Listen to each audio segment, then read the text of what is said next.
Good morning, welcome to your morning drive. This is Chuck. Hope everybody's having a wonderful day.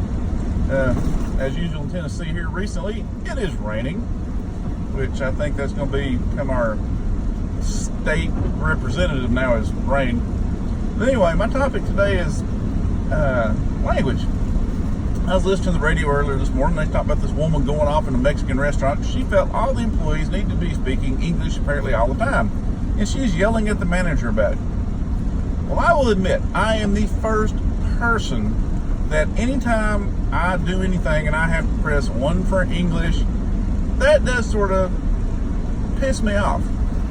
I mean, although we do not have an official national language in the United States, English is the predominant language, but there is a bunch of other ones too. So why should it just be one for English, two for Spanish?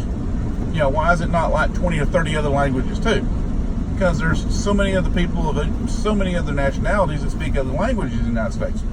So I never have understood that, and that does upset me. Like when debit cards first started getting real big and put little machines in, you always had to press one for English on those.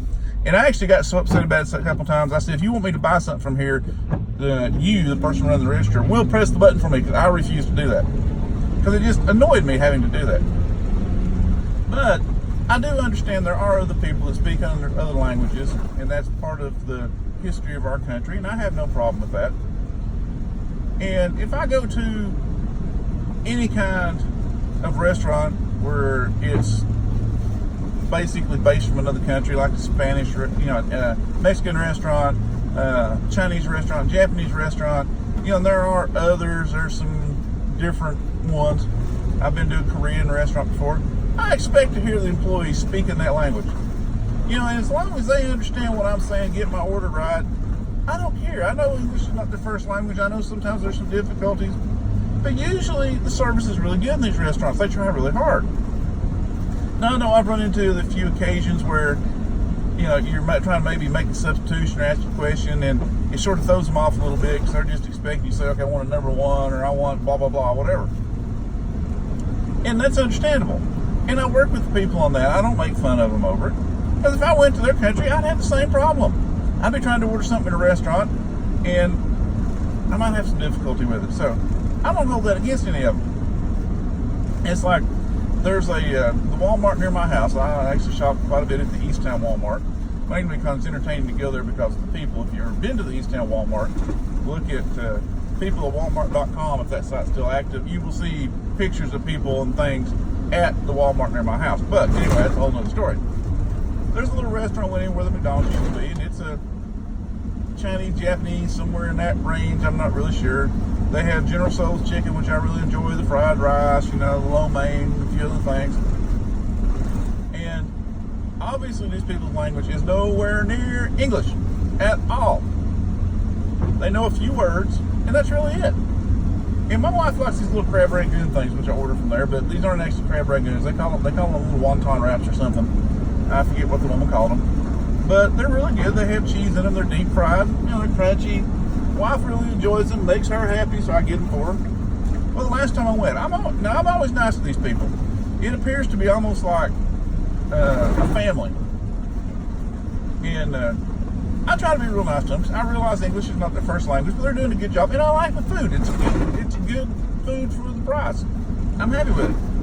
Well, I went to order some of these things, and you got to remember when I order, I've gotten to where I know the people. I know English is not the first language, so I point to what I want.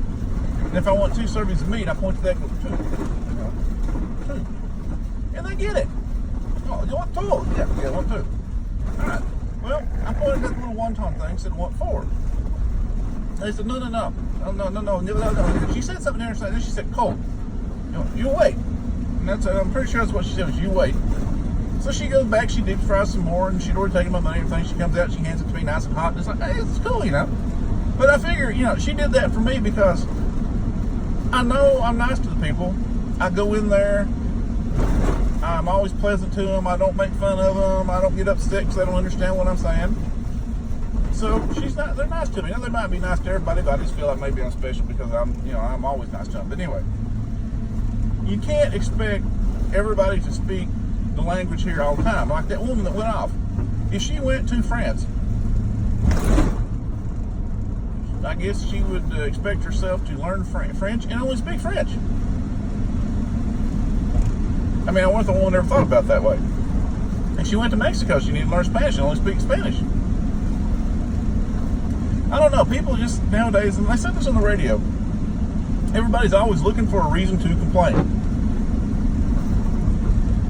And that seems to be one of the major problems in the United States now too, is that we have become a huge